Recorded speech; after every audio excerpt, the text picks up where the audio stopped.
welcome to livealittlehigher.com. We're entering the month of Shvat, and according to the Sefer Yetzirah, the Book of Formation, the letter that rules this month is the letter Tzadik, or Tzadi, as it's known. This letter is the 18th letter of the Hebrew alphabet. Its numerical value is 90. It sounds, and the meaning is righteousness. And so it is connected to the tzaddik, to the righteous person. And the tzaddik is the foundation of the world. We know that for the world to be able to subsist, to be able to function, to exist, we need to have at every moment 36 Lamed Vav, which are 36 tzaddikim that sustain the world. So these very righteous, holy people sustain the world. There are some that are hidden, that we don't know who they are. It can be the bartender, it can be someone that's cleaning the floors, or it can be a person that looks very pious. Anyways, these people that are very, very holy are an extension. Really, they don't have an agenda of their own. They don't live on their own terms. They don't have an ego. They're not egocentric. They're completely selfless and altruistic, and they only do what Hashem wants them to do. So the foundation of the world is the consummate tzaddik of the generation. In every generation, we have a tzaddik that is like the head of the generation. We're in this moment reading the book of Shemot in Parasha, and as we know, the first tzaddik in the Jewish world that we called a Rebbe, that was a Rebbe of the masses, was Moshe Rabbeinu. And so we know from here that the tzaddik of the generation personifies the tree of life in the Gan Eden. You know, in the Gan Eden there were many trees, but there were two very important trees. One was the tree of life, which is the Torah, and the other one is the tree of knowledge of good and evil, which is the tree from which Adam and Eve ate, and from then on everything went down. So the tzaddik is connected to the tree of life, and in the Torah, man is called the tree of the field. The tree of the field. It's how we're called. This month we're gonna be celebrating the holiday of Tu B'Shvat, which is the Rosh Hashanah, the new year of the trees. So the Torah, we know that is knowledge, and the numerical value, the gematria of knowledge is 474, and the tree of the field, man is the tree of the field, also has this numerical value. So we know that the power of connection of Shvat implies the power of being able to connect to a tzaddik. And it's something interesting that we have to understand, that Jewish people cannot have deities. We cannot pray to other people or saints or prophets. We don't pray to Moshe Rabbeinu. We don't pray to Abraham or Yitzhak or Yaakov. But when a Jew connects to a tzaddik, he's able to connect to God. He doesn't pray to the tzaddik. He prays that in the merit of this tzaddik, our prayers should be answered. This is something that it's important to understand, because many people feel that going to the resting places of the tzaddikim, it's a little bit like Avodat Zarah, because people go there and they're idol worshiping the tzaddik. But in truth, Jews are very far from idol worshiping. It's more, we don't know where Moshe Rabbeinu is buried because of this reason, because Hashem didn't want people to pray to him. But when you go to a resting place of a tzaddik, when they give you the little book so you can pray, it never says the name of the tzaddik. It says that in the merit of this tzaddik, such and such that is here, your tefillas, your prayers should be answered. And this is something interesting and important to understand, and that by connecting to a tzaddik, the Jew has more merit to connect to God. So there's a story told of a man that was living in California, and he once came to the Lubavitcher Rebbe, who was a tzaddik of the generation, and he came for a private audience. It's called a yehidus. And this poor man was afflicted with a horrible psoriasis in his skin. He was desperate. He had gone to every doctor, every treatment. He hadn't been able to get rid of it. And so he came to the Rebbe and he says, I heard incredible things about you. I heard that you're a miracle worker and that you can save me, that you can take away my psoriasis, my pain. And so he says, as for my background, I'm a Holocaust survivor. I went through the Holocaust, and I don't pray to God, and I don't believe in God. That is what he said. But I do believe in tzaddikim, completely righteous individuals. My father was a Bobover Hasid, and he always went to his Rebbe for advice and for blessings.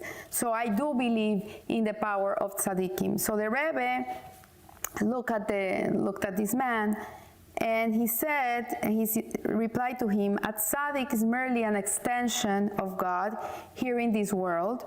He doesn't have an agenda. He doesn't have a separate existence from God, which he does by tapping into God's powers.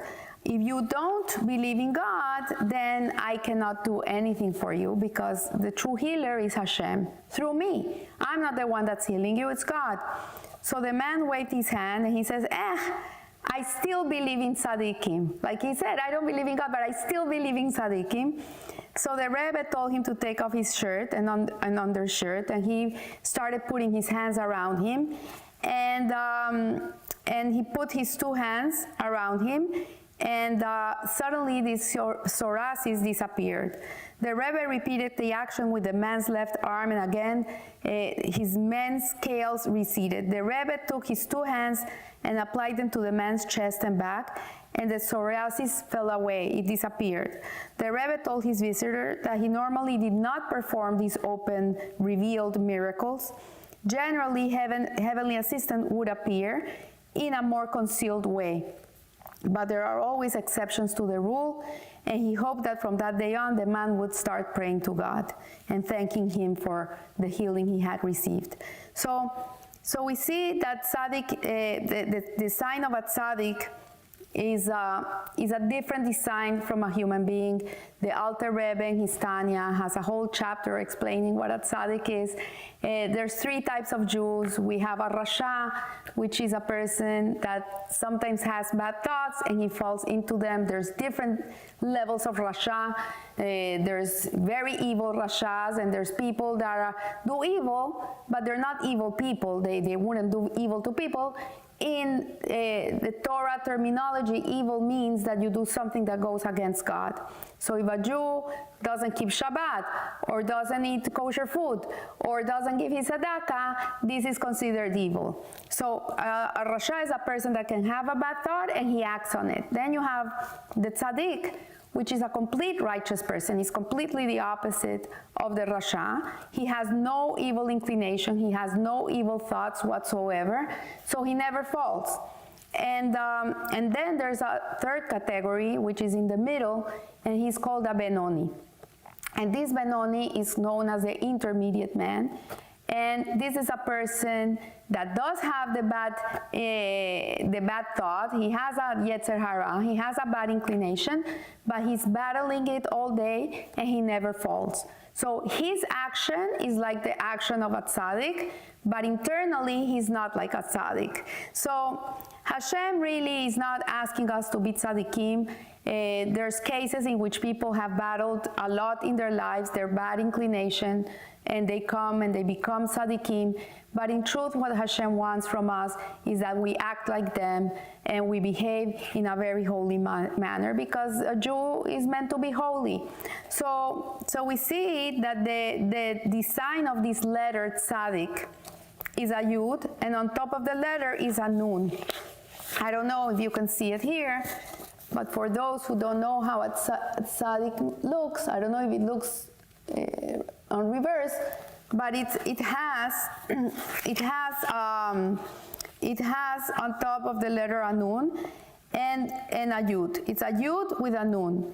So one interpretation of the nun is that it stands for ona, which is deceit and fraud. And by nature, most of us has this misconception that it is physical, that it is the physical world that is the source of ultimate truth and pleasure. But the yud of divine intellect is added to the nun to teach us that the material world is ephemeral and not the source of consummate goodness and joy. Therefore, there must be something truer and more godly upon which to focus, and this is the heightened intention. Intention is the essence of the tzaddik. So the essence of the tzaddik is that he's holy, that there's holiness, that the neshama, the soul of a person, is completely godly. It has no animalistic instinctive desires. The neshama, which is an essence, it's a piece, like the Rebbe says, the Alter Rebbe, it's a mamish, a piece. It's truly a piece of God within you, is completely pure and holy. So the Zohar recounts that when God wanted to create the world, every letter of the Aleph base, of the alphabet, of the Hebrew alphabet came before him and said, God created the world with me. And the Taf came first, and the Shin, and so on. And then the Tzaddik appeared before God and said, God created the world with me. I am the Tzaddik, the righteous one. So God responded, yes, but because you are righteous, you must be hidden. And therefore, I cannot create the world with you. So Hasidus asks, why is this so? If the Tzaddik is righteous, why wouldn't God have wanted to use it to create the world? And every creature in the world would have been upright, and there would be no Yetzer Hara, and everybody would have been completely righteous. And we would have lived in a world that is safe and wholesome, peaceful. So the answer is that it would be too easy. It would have been too easy, and God's intention is that we should be born into an incomplete physical world and strive to perfect it. So Hashem created us to come and finish His work. He didn't give us a perfect world. He didn't give us a finished world, a finished product. He gave us something to work on. And so we have to work on our midot, on our character traits, on refining ourselves, and also tikkun olam, on perfecting the world where you stand. If you see something that needs to be changed, you have to go and do something about it, because if you wouldn't see it, it means that that's not part of your purpose in life. So with the godliness that flows from the Yud, we can strengthen our ability to overcome the Nun and the pleasures of the corporeal world. The tzaddik must therefore be concealed in creation, so that one strives for righteousness on his own. So it would have been very easy to make everybody very righteous, but at the end of the day, then it would defeat the whole purpose of creation, which is to make a dwelling place for God in this world through our nature, through overcoming our nature and doing what Hashem wants us to do. So we see that the name Tzaddik means righteous one, and a leader and teacher of a generation. We also know that many tzaddikim are called Rebbes, and this tradition began with Moshe Rabbeinu, the first Rebbe of the Jewish people. And another famous tzaddik known as the Rebbe Yehuda Hanasi, who was also known as the Prince, he was the redactor of the Mishnah, and there is also a Rebbe in every generation. So we have throughout the Jewish history many tzaddikim. We have the Baal Shem Tov, the Balatanya, Rabbi Nachman de Breslov. We have many tzaddikim that have shaped this world. And what is the concept of a Rebbe? The Rebbe is an acronym for Rosh Bnei Israel, which is the head of the Jewish people. And what is the head?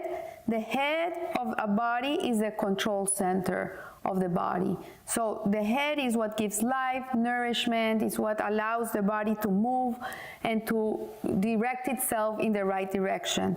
So a Rebbe then is both literally and figuratively the head of the Jewish community, and when a person has a dilemma, what should he do? He should go to the Rebbe. So today we don't have many open and revealed Rebbes. There's many holy people in the land of Israel and places like in America. And people go to them to ask for advice and to ask for blessings. Also, you can go to the resting place of a previous tzaddik, also pray there. There's the Ohel in Queens, where the Lubavitcher Rebbe is buried next to his father-in-law, the previous Rebbe, Yosef Yitzhak. Many miracles had happened in that place. People have been going and crying there and leaving their letters. It's more, today you can even send a letter via email to the Ohel and they'll read it there. So a Rebbe's ability to intervene on behalf of the Jewish people is not magic. It is a natural and organic outgrowth of his righteousness. So just as it is perfectly normal for the head to feel and respond to the needs of the whole body, it is natural for the Rebbe to feel and respond to the needs of his people. We have to understand that the Rebbe is not the regular person. It's not a person that lives life like we live our lives. It's a person that is beyond life. So we see that that the letter tzaddik also has two forms. There is a bent tzaddik, which occurs at the beginning of a middle word, like when you write a word in Hebrew and you have a tzaddik in the middle, then it's gonna be a bent tzaddik. It's gonna be the letter is gonna look bent, but if you have it at the end of the word, it's gonna be a straight tzaddik. And what is the significance of each? The straight tzaddik represents the Baal Tshuva. And the Baal Tshuva is actually that Benoni, is that intermediate person that is always struggling against his nature. He's always having an internal battle, and at the end, he's always trying to do what Hashem wants him to do, and he works on it. And when it says that wherever a Baal Tshuva stands, a tzaddik cannot stand. And the ben tzaddik is a born righteous person, but has not yet reached the level of a Baal Tshuva.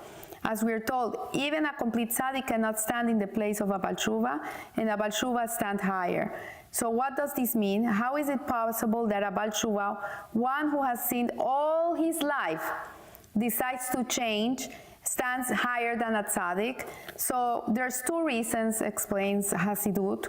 The first is that the one who was transgressed has already tasted transgression. So for example, a Jew that changes his whole life, changes what he eats, how he dresses, what he reads, what he looks at, he has already tasted that other world. So maybe he's gonna miss a cheeseburger. Maybe one day he smells the shrimps walking in the street, and he smells them and he's reminded of how good they are. But nevertheless, this person will be strong and won't fall down into that temptation. But a tzaddik, on the other hand, has never in his whole life eaten shrimps or eaten a cheeseburger. He doesn't know what he's missing. He's always kept Shabbat. He's always learned Torah. He's always been righteous. So he has no way of knowing what he's missing. So the Baal Tshuva is a person that really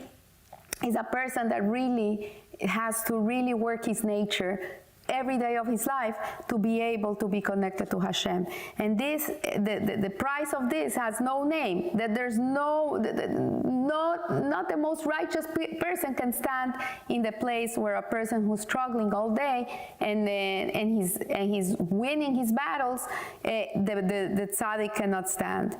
And also the second reason that the Baal Tshuva stands higher than the tzaddik is that all his wrongdoings, every horrible thing he did in his life, once he does teshuva, become merits. It transforms into merits. So, for example, a person that did horrible things in his life, let's talk about a good Rasha, a very bad Rasha, that he did horrible things, he sold drugs, he was a gambler or whatever, and suddenly he becomes a tzaddik, and then he takes his whole life to be able to inspire other people to turn to Hashem, you know, he's going to be able to change lives because he's been there. He understands them. So all the bad he did in his life at the end becomes good because of that bad that he's able to come and do good for others, and others can become righteous. So this is some of the meanings of the tzaddik. When we learn in the Tanya how wonderful a tzaddik is, and we know that we most probably won't become a tzaddik, then the question is, why does the Alter Rebbe make us learn of what a tzaddik is? Why is it so important that a regular Jew like us will come to learn how a tzaddik is? And the truth is, because although we cannot become tzaddikim, it's very hard to become a tzaddik, we can always behave like them. We can always get inspired by them. We can always think like them. We can see how they act, how they think, how they behave, and we can incorporate these midot, these ways of how they are with the world. We can emulate them. And this is the purpose. So when a Jew emulates a tzaddik, what he does is that he's really emulating God. He's emulating Hashem's ways. And you see a tzaddik is so humble, and he's so righteous, and he's always looking at the good in people, and he's always doing good for others, then we can incorporate these ways of looking at the world. We can incorporate this way of being. And in that way, we can really come to live a little higher. So I wish you a Rosh Chodesh Tov, a good month, a blessed month in every aspect of your life, in every area, and may we be strengthened to be the people that we're meant to be. And remember, live a little higher. Thank you.